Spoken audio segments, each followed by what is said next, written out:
Assalamualaikum warahmatullahi wabarakatuh.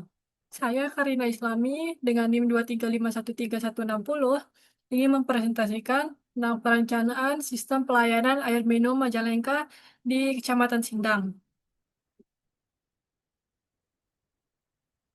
Dan di sini pertama ada penentuan daerah pelayanan dan sumber potensi air baku, di mana Kecamatan Sindang memiliki topografi daerah perbukitan dan pergunungan dengan ketinggian antara 310 hingga 835 meter di atas permukaan laut dan dekat dengan jaringan PDAM existing sehingga lebih mudah dikembangkan.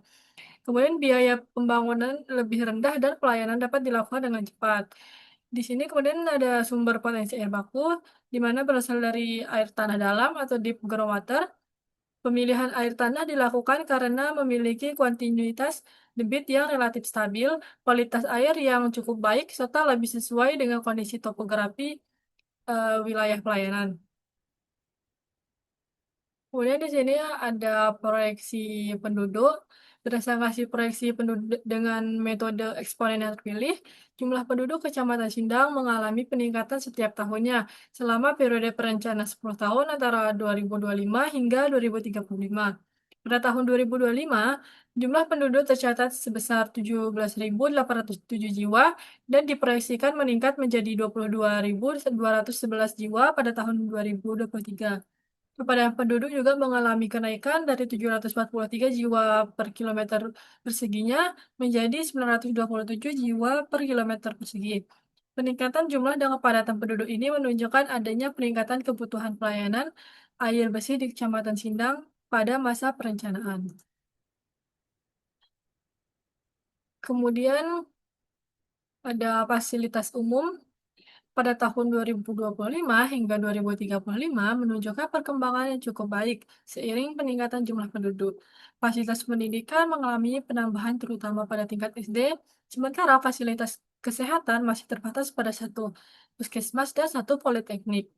Fasilitas peribadahan didominasi oleh masjid dan musola yang terus bertambah setiap tahun. Sedangkan fasilitas ekonomi seperti pasar dan rumah makan juga mengalami peningkatan untuk mendukung aktivitas masyarakat. Selanjutnya untuk kebutuhan air domestik di Kecamatan Sindang ini diproyeksi terus meningkat seiring pertumbuhan jumlah penduduk. Dengan cakupan pelayan sebesar 90%, kebutuhan air domestik total meningkat dari 2.115,47 meter kubik per hari atau 24,48 liter per detik. Pada tahun 2025 menjadi 2.638,64 meter kubik per hari atau 30,54 liter per detik pada tahun 2035. Kebutuhan air ini didominasi oleh sambungan rumah atau SR sebesar 70% dengan pemakaian 120 liter per orang per hari, sedangkan hidran umum atau HU sebesar 30% dengan pemakaian 40 liter per orang per hari. Kemudian ada kebutuhan air non-domestik. Kebutuhan air domestik ini pada tahun 2035 diperkirakan sebesar 437,80 meter kubik per hari atau 5,07 liter per detik yang dimana berasal dari fasilitas pendidikan, kesehatan, kepribadahan, dan ekonomi. Kebutuhan terbesar berasal dari fasilitas kepribadahan, khususnya musola dan masjid, serta fasilitas ekonomi seperti rumah makan dan pasar.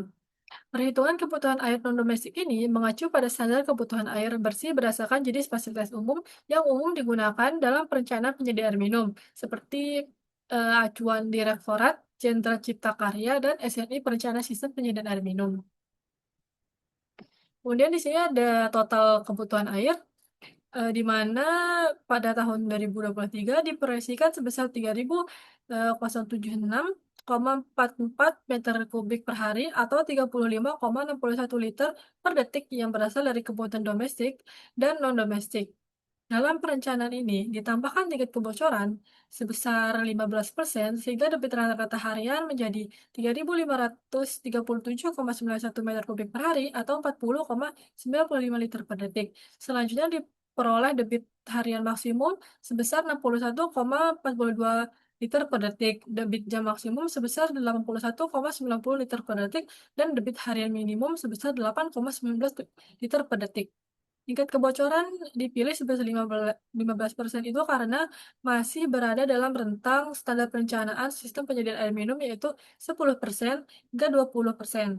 Nilai ini digunakan dengan mempertimbangkan kondisi jaringan distribusi yang kemungkinan mengalami kehilangan air akibat kebocoran pipa, sambungan ilegal, kesalahan pencatatan meter, serta faktor operasional lainnya. Pemilihan angka 15% ini dianggap realistis dan efisiensi untuk wilayah perencanaan Kecamatan Sindang karena mencerminkan kondisi kehilangan air yang masih dapat dikendalikan melalui pengelolaan dan pemeliharaan jaringan distribusi secara berkala. Kemudian untuk perencanaan tipe intake dan bangunan pelengkap, di sini tipe intake-nya itu menggunakan sumur bor dalam atau di fill intake dan lokasi penerapan itu sesuai titik yang seperti yang terlampir. Kemudian alasan pemilihan itu pertama dipilih berdasarkan kondisi topografi yang lebih tinggi sehingga mendukung distribusi air secara gravitasi. Kemudian memiliki potensi air tanah yang cukup stabil untuk memenuhi kebutuhan air bersih. Selanjutnya, mengurangi kebutuhan energi pompa pada jaringan distribusi, jauh dari sumber pencemar domestik sehingga kualitas air tanah lebih terjaga. Kemudian memudahkan pengembangan reservoir dan jaringan distribusi utama. Terakhir, cocok digunakan untuk sistem penyediaan air minum skala kecamatan. Selanjutnya ada bangunan pelengkap intake dan fungsinya. Pertama itu ada bangunan sumber bor atau deep well, berfungsi mengambil air tanah dari lapisan aquifer dalam sebagai sumber air baku. Kemudian ada pompa submersible berfungsi memompa air tanah menuju unit pengolahan IPA. Terus ada rumah pompa yang berfungsi menyediakan ruang untuk pompa, panel kontrol, dan sistem monitoring. Ada pipa transmigrasi air baku yang berfungsi mengalirkan air dari sumber menuju unit aerasi dan pengolahan. Kemudian ada bak penampung awal atau forby menstabilkan debit aliran sebelum memasuki unit pengelolaan. Terus ada aerator cascade menambah kadar oksigen larut dan membantu menurunkan gas terlarut. Kemudian ada panel kontrol dan kelistrikan di mana mengontrol sistem operasi pompa dan kedistribusikan daya listrik. Selanjutnya ada ketup dan flow meter, yaitu mengatur debit aliran serta memantau ke kapasitas pengaliran air. Kemudian ada genset cadangan, di mana menyediakan sumber listrik alternatif saat terjadi pemadaman. Kemudian ada sistem drainase, berfungsi mencegah genangan di sekitar bangunan intake dan rumah pompa. Terakhir ada pagar pengaman area intake, di mana melindungi fasilitas intake dari gangguan luar dan pencemaran. Selanjutnya ada analisis kualitas air. Di Kecamatan Sindang dilakukan berdasarkan data asumsi sumber air baku. Baku ini eh, air baku air tanah tipe X. Pemilihan air tanah sebagai sumber air baku mempertimbangkan potensi ketersediaan air tanah yang cukup stabil serta kondisi topografi wilayah Kecamatan Sindang yang mendukung sistem distribusi air bersih. Berdasarkan karakteristik air baku, diketahui bahwa kadar kesadahan sebesar 600 miligram per liter dan kandungan E. coli sebesar 200 per 100 mili masih melebihi baku mutu air minum. Sedangkan pH air sebesar 6 berada di bawah rentang baku mutu yang dipersyaratkan. Oleh karena itu, diperlukan unit pengolahan untuk menurunkan kadar kesadahan, menghilangkan mikroorganisme patogen, serta menyesuaikan pH agar kualitas air hasil olahan memenuhi standar air minum. Selanjutnya ada scoring menentukan alternatif pengolahan terpilih. Berdasarkan hasil analisis scoring ini diperoleh dua alternatif skema pengelolaan air minum untuk sumber air baku air tanah tipe X. Skema pertama itu menggunakan kombinasi teknologi penukaran ion dan klorinasi, sedangkan skema 2 menggunakan kombinasi lime soda proses dan UV. Skema satu ini dipilih lebih unggul karena mampu menghasilkan kualitas effluent yang lebih baik dalam menurunkan kadar kesadahan dan menghilangkan mikroorganisme patogen. Selain itu, teknologi klorinasi lebih mudah dioperasikan lebih sesuai untuk sistem pengolahan air minum skala pelayanan kecamatan.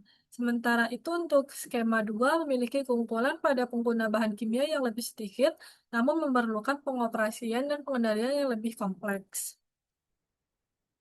Kemudian di sini ada flow diagram unit pengolahan air atau IPA yang terpilih. Pertama itu ada yang skema satu, di mana penukaran ion untuk kesadahan dan koordinasi untuk E. coli, di mana air baku ini berasal dari air tanah tipe X dengan karakteristik utama berupa kesadahan tinggi dan adanya kontaminasi E. coli. Pada tahap pertama ini, yaitu intake dan aerasi yang berfungsi meningkatkan kadar oksigen terlarut serta membantu mengurangi gas seperti CO2. Setelah itu dilakukan proses koagulasi flokulasi untuk mengumpulkan partikel halus lebih mudah dipisahkan pada sedimentasi. Selanjutnya itu ada proses penukaran eh, ion menjadi utama dalam menurunkan kesadaran air. Pada tahap ini, ion kalsium dan magnesium penyebab kesadaran ditukar menggunakan resin sehingga kesadaran turun signifikan dari 600 mg per liter menjadi 41,04 mg per liter dan sudah memenuhi baku mutu. Tahap akhir adalah klorinasi sebagai desinfeksi untuk membunuh mikroorganisme patogen, terutama E. coli, hingga mencapai 0 per 100 mili. Air hasil pengolahan kemudian ditampung di reservoir sebelum didistribusikan ke masyarakat. Selanjutnya ada skema kedua, lime soda proses untuk kesadahan dan UV untuk E. coli. Pengolahan ini juga menggunakan sumber air tanah tipe X dengan kesadaran tinggi. Tahap awal dimulai dari intake dan aerasi untuk meningkatkan oksigen terlarut dan membantu proses pelan berikutnya. Kemudian dilakukan proses lime soda dengan menambahkan kapur dan soda as untuk mengendapkan ion penyebab kesadahan menjadi endapan CaCO3 dan MgOH2. Nah, setelah itu, endapan dipisahkan melalui sedimentasi dan sisa partikel halus disaring pada unit filtrasi. Kemudian hasil pengolahan menunjukkan kesadaran turun dari 600 mg per liter menjadi 109,01 mg per liter, sehingga sudah memenuhi standar kualitas air minum. Tahap akhir menggunakan desinfeksi UV yang efektif menurunkan E. coli hingga 99% tanpa penambahan bahan kimia, sehingga kualitas air menjadi lebih aman dan tidak menimbulkan bau maupun rasa.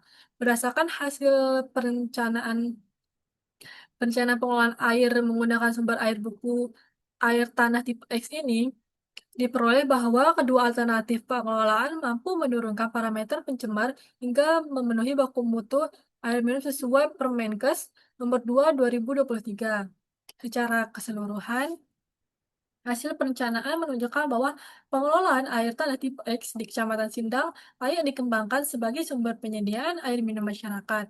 Dari kedua alternatif yang direncanakan, skema satu direkomendasikan sebagai pilihan utama karena memiliki efisiensi pengelolaan lebih tinggi dan kualitas air hasil yang lebih stabil untuk sistem distribusi. Kemudian ini adalah daftar pustaka atau referensi yang digunakan. Sekian dari saya. Mohon maaf bila ada kekurangan. Bila topik, wassalamualaikum warahmatullahi wabarakatuh.